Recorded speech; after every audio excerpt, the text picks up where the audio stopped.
Halo penonton setia channel Studio Engineering, kali ini kita akan memberikan edukasi tentang arsitektur. Simak terus video ini. Jangan lupa klik like, komen, dan subscribe.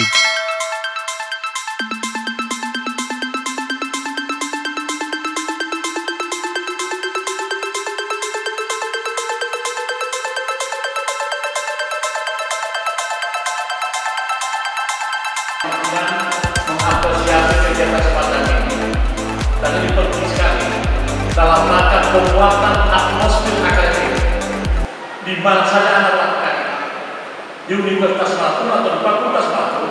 Kegiatan semacam ini adalah salah satu penopang untuk memperkuat atmosfer akademik yang Anda sedang geluti selama Anda menjadi mahasiswa.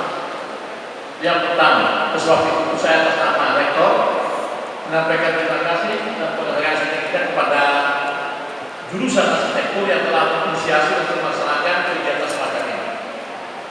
Yang kedua, saya juga menyampaikan terima kasih. Ini satu kegiatan yang sangat fantastik buat orang Gorontalo untuk menggali kembali arsitektur. Terus saja, saya yakin teman-teman animo mahasiswa masuk arsitektur itu kurang. Kalau saya lihat di SNMPTN, waktu kita rekrut mahasiswa, itu animonya kurang. Saya nggak tahu penyebabnya apa. Memang begini, untuk jadi mahasiswa arsitektur, itu berbawa dengan bakat itu dalam.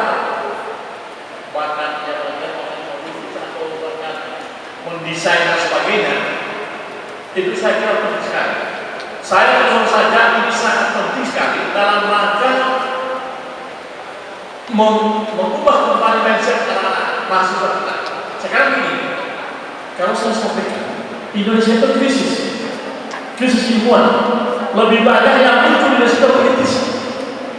Saya mohon mahasiswa lebih terdepan kalau suka masuk yang masalah-masalah politik daripada yang kayak teknik, matematik, penelitian. Padahal sesuai dengan sejarah yang ada, negara itu dibangun oleh orang yang punya basic dalam kehidupan termasuk arsitek.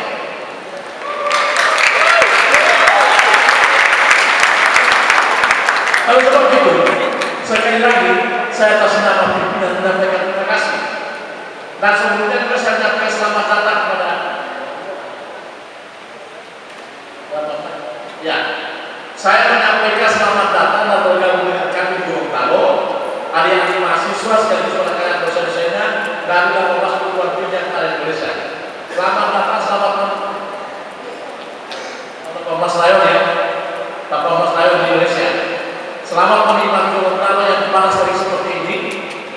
Tidak apa-apa, tapi yang penting keilmuan anak-anak bisa sharing hari ini untuk memperkuat kekuatan dan kejayaan dan arsitek di Gorontalo khususnya dan Indonesia pada umumnya. Sekali lagi selamat berseminar. Mudah-mudahan apa yang lakukan ini benar-benar akan mengubah atmosfer akademik yang saya katakan tadi. Saya mohon seminar ini melahirkan ide-ide penting dalam rangka memperkuat arsitektur di Indonesia. Apakah untuk konsep disiplin ilmiah maupun aplikasi-aplikasi tertentu. Jadi kita berharap akan lahir di seminar hari ini. Insya Allah. Sekali lagi selamat berseminar dan mudah-mudahan apa yang kita lakukan akan dapat dari Allah Subhanahu Wa Taala. Lagi-lagi sekali lagi terima kasih pada ibunya, khususnya pada pembicara. Teman-teman makasih banyak sudah menghargai menanyakan untuk bisa berbicara sharing keilmuannya di hadapan mahasiswa, di hadapan para praktisi untuk arsitek pada hari ini. Selamat menjalankan arsitek. Insya Allah ada selamat pertama dari Allah Subhanahu Wa Taala. Dan sambil mengucapkan basmalah, Bismillahirrahmanirrahim. Seminar pada hari ini saya buka dengan resmi.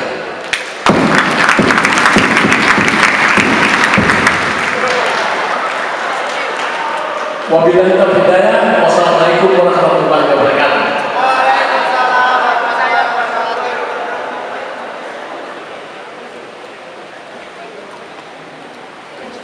Hadirin sekalian yang berbahagia, dilanjutkan dengan acara istirahat.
Suruh beli pas apa rokok?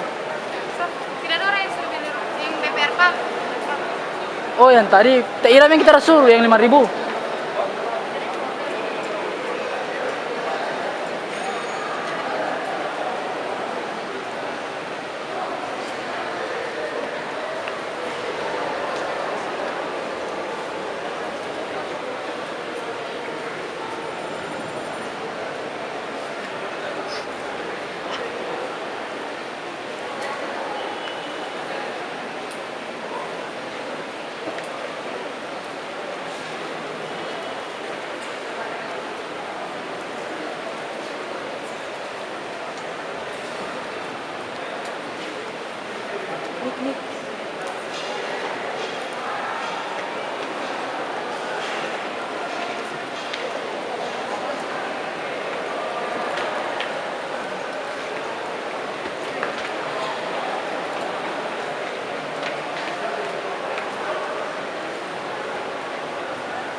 memperoleh air bersih berapa persen, kesetaraan gender, wanita dan sebagainya bisa dibaca.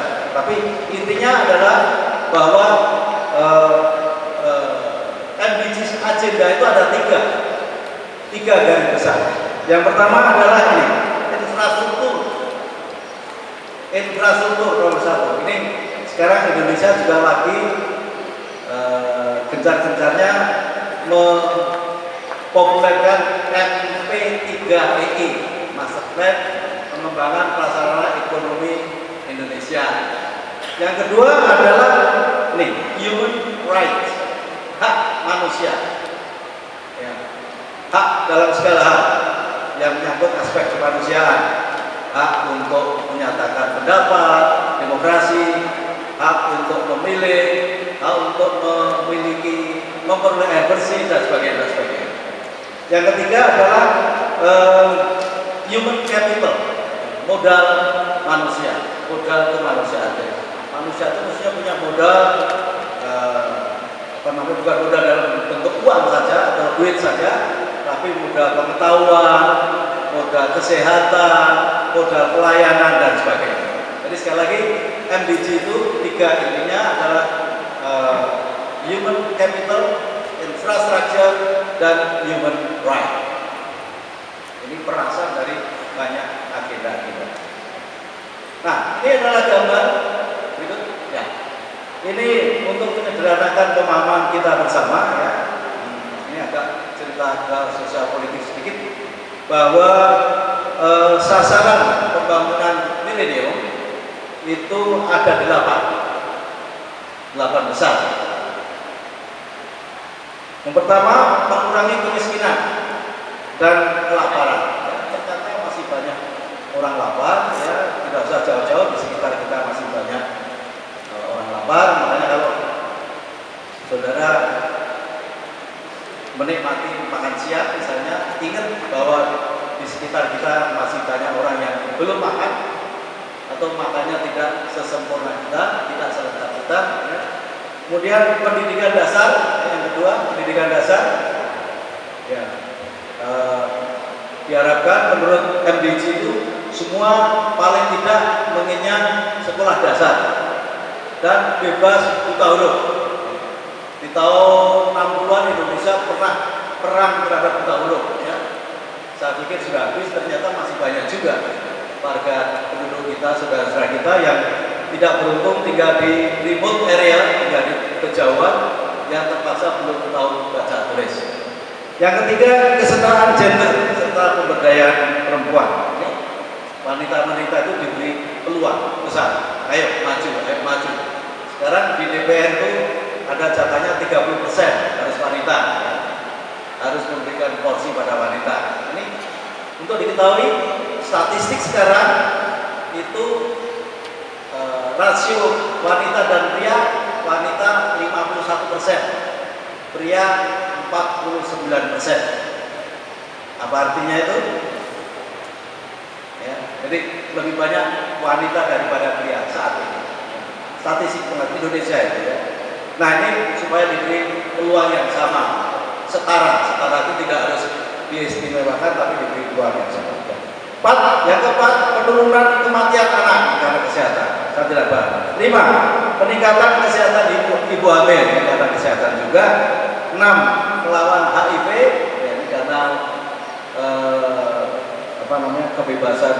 kebebasan pergaulan yang tidak terkontrol menyebabkan HIV dan AIDS. 7, ini saya beri warna hijau, sengaja saya beri warna hijau, itu keberlanjutan lingkungan. 8, kemitraan global untuk pembangunan. 8 itu maksudnya begini, dunia ini sekarang tidak ada batas. Dulu istilahnya kita ini sekarang borderless country. Saudara bisa nge-tweet orang di Amerika, nge-tweet orang di Prancis, orang Prancis nge-tweet kita dan sebagainya. Tidak ada batas lagi. Meskipun kita berada di negara masing-masing, kita bisa berhubungan satu sama lain. Ya. Oleh karena itu kerjasama global itu harus dibentuk. Oke, dari 8 MDGs ini, sasaran MDGs ini, saya tidak akan membahas semua, tapi saya fokus pada yang target nomor 7, yaitu keberlanjutan lingkungan. 7 itu bahasa Inggrisnya itu ensure environmental sustainability, memastikan keberlanjutan lingkungan. Ya. Ini gini, ya kita mungkin merasakan yang seumur saya mulai Pak Tris yang mengalami, ada dulu Pak, ada film namanya Bumi Makin Panas. Ingat Pak Tris? Filmnya siapa itu? Enggak tahu mereka film lain. Itu intinya meskipun tidak cerita soal suhu udara, tapi soal yang lain. Tapi sekarang ini bumi makin panas betul. Ya. Kalau saya boleh cerita Makassar, saya masuk Makassar tahun 76. Ketika itu kalau sore mesti harus pakai sarung, pakai baju yang agak panjang, tidur pakai selimut. Sekarang pakai singlet pun masih gerah, harus pasang nasi. Suhu sudah berubah sekitar 3 derajat. Hanya 3 derajat, tapi bedanya ternyata rasa sekali. 3 derajat Celcius itu kalau udara itu terasa sekali perbedaan. Jadi bumi memang sudah banyak berubah. Kalau target 7 tentang keberlanjutan lingkungan itu diperinci pada beberapa poin. Yang pertama adalah integrasi keberlanjutan lingkungan dalam kebijakan pemerintah. Pemerintah itu supaya mengintegrasikan program-program pembangunannya dengan lingkungan. Ya, makanya ada AMDAL. Ada studi AMDAL. Masalah sektor kalau tidak salah juga diajar mata kuliah ilmu lingkungan. Ya, Bu. Ya, Saudara, ada mata kuliah ilmu lingkungan di prodi Saudara? Ada ya, Bu. Itu maksudnya supaya arsitektur itu paham betul lingkungan. Karena begini, Profesor Emil Salim, dulu Menteri Ekonomi kita tahun zaman Pak Harto itu mengatakan arsitek itu potensial merusak lingkungan. Arsitek itu potensial merusak lingkungan. Dia katakan potensial. Potensial itu artinya sangat mungkin. Ya benar, karena ketika dia membangun, yang merencanakan membangun, itu merubah bentang alam yang asli menjadi lingkungan buatan, built environment. Nah, lingkungan buatan itu kalau tidak bijaksana di dalam desain, tentu akan banyak perubahan. Nanti kita bicara lebih lanjut. Yang kedua, target 7A adalah mengembalikan kehilangan sumber daya alam yang hilang. Jadi tambang. Ada yang dari Kolaka? Mohon maaf saya tidak paham Gorontalo.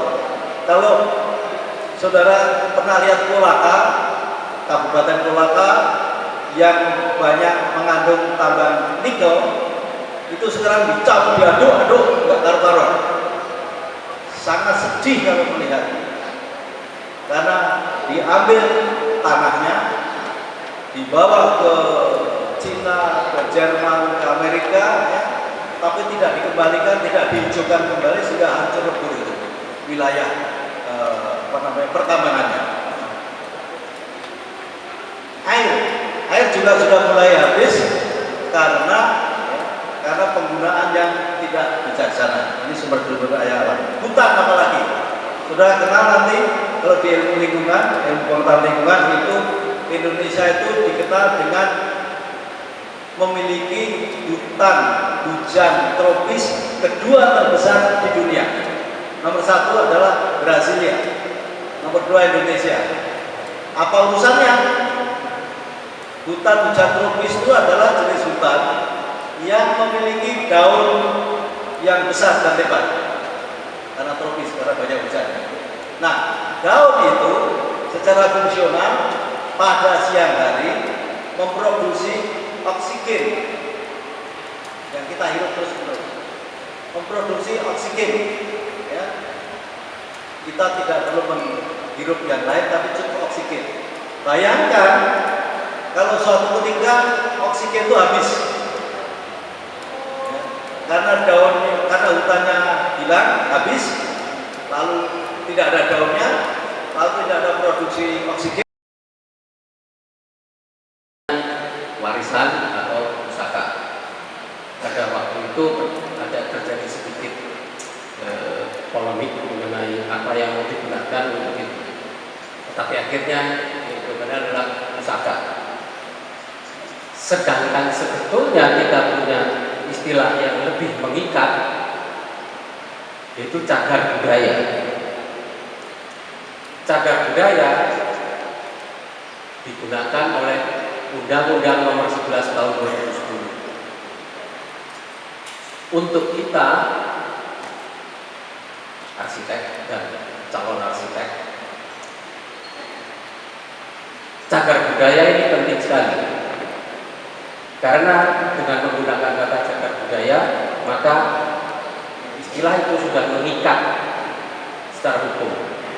Artinya, kalau kita melakukan segala sesuatu yang tidak tepat seharusnya terhadap benda cagar budaya, itu ada sanksi hukumnya. Sanksi hukum itu jelas, suaranya saja sudah tidak enak. Diancam dengan hukuman denda besar-besarnya sekian juta atau hukuman kurungan sekian bulan. bulan atau tahun. Jadi ada dua istilah yang sering kali digunakan, tapi sebetulnya berbeda sekali. Kalau kata pusaka, siapapun boleh pakai, dan terhadap pusaka kita bisa berbuat apa saja tanpa ada konsekuensi hukumnya. Jelas kalau misalnya pusaka itu milik seseorang ada, tapi hukumnya lain, undang-undang pidana misalnya. Kita tahu banyak sekali pusaka di museum. Yang terakhir di Museum Nasional koleksi emasnya saja bisa hilang. Itu urusannya sudah bukan pusaka atau apa, tapi sudah hukum pidana karena itu pencurian. Itu urusan mengenai istilah pusaka dan cagar budaya. Jadi kita harus tahu kapan kita menggunakan cagar budaya, karena suatu benda dalam urusan kita itu bangunan menjadi bangunan cagar budaya melalui penilaian, melalui keputusan biasanya adalah pemerintah daerah, kabupaten atau kota atas rekomendasi dari BPCB, Balai Pelestarian Cagar Budaya. Jadi hati-hati menggunakan istilah itu, dan kalau yang pusaka bisa lebih umum dipakai. Kita yang berikutnya kalau begitu. Nah, istilah ilmiah untuk kita semua dan kalian rasanya sudah seperti kita menarik nafas, sudah tidak pernah dirasakan lagi. Tapi kalau saya tanya satu persatu, arsitektur itu apa? Baru itu jadi urusan. Kita sering sekali menggunakan kata ini tanpa menyadari lagi artinya. Tadi pagi saja kita semua mendengarkan ada pejabat yang menggunakan kata-kata arsitek dan arsitektur secara rancu sekali, terbolak-balik, tidak ada jumpungannya. Tidak apa, dia bukan arsitek. Tapi kalau ada satu di antara kalian yang bicaranya seperti itu, saya orang pertama yang akan marah. Sebagai mahasiswa arsitektur, kalian harus bisa membedakan dengan pasti istilah mana yang digunakan, sedangkan istilah arsitektur pun di dalam konteks yang mana digunakan. Biasanya pada dasarnya kata arsitektur itu ya apa boleh buat, karena kita tidak punya. Jadi kata ini kita sebetulnya meminjam dari bahasa Eropa. Dalam hal ini kita meminjam dari bahasa Belanda. Dalam bahasa Belanda itu diucapkannya arsitektur. Makanya kita menyebutnya arsitektur.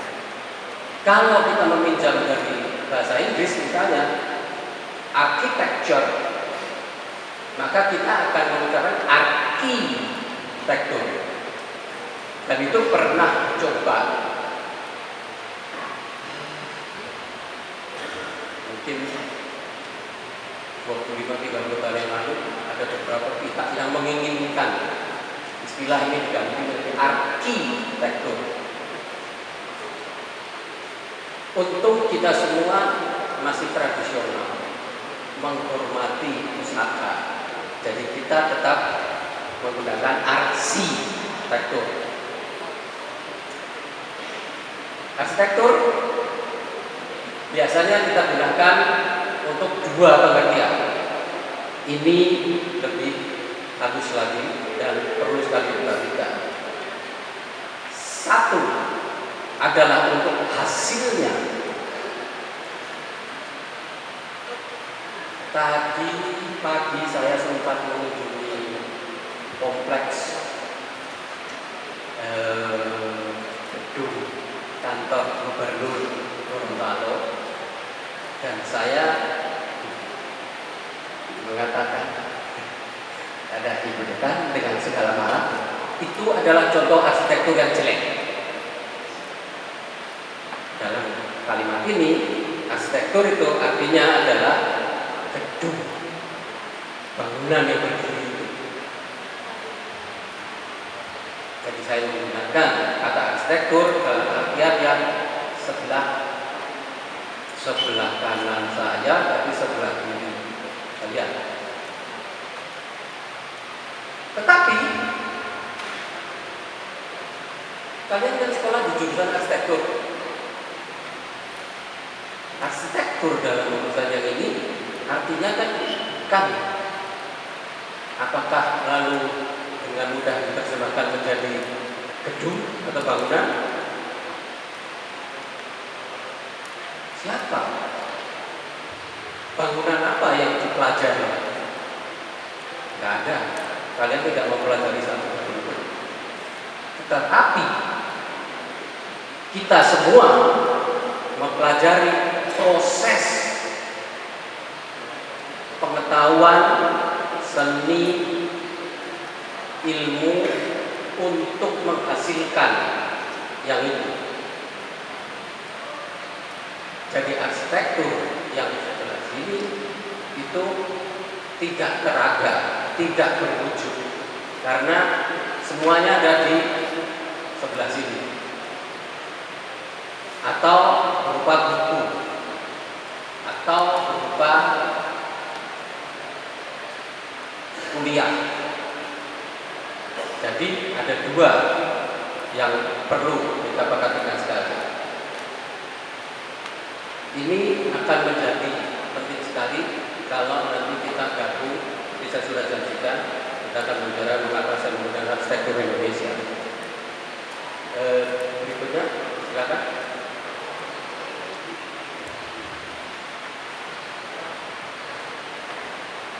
Arsitektur sendiri, tadi saya katakan ada dua makna, tetapi sebagai hasilnya